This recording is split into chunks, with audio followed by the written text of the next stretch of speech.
Welcome to Kenton's videos. Enjoy the video.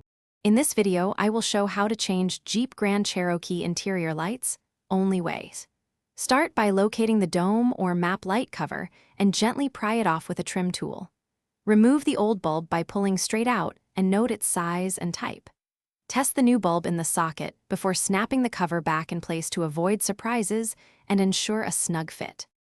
Begin by illuminating the work area and removing any necessary screws or clips holding the light housing. Gently pry the lens away, working from one corner and easing pressure to free hidden clips. Once the housing separates, carefully pull the bulb straight out without twisting to prevent socket damage. Then inspect the wiring harness for corrosion or loose connectors. After seating the new bulb, briefly reconnect the battery or turn the accessory on to confirm the light operates correctly before finishing. If the bulb does not light, recheck polarity, socket cleanliness, and compatibility. Once everything works, secure the lens back in place and tighten any screws gently to avoid cracking.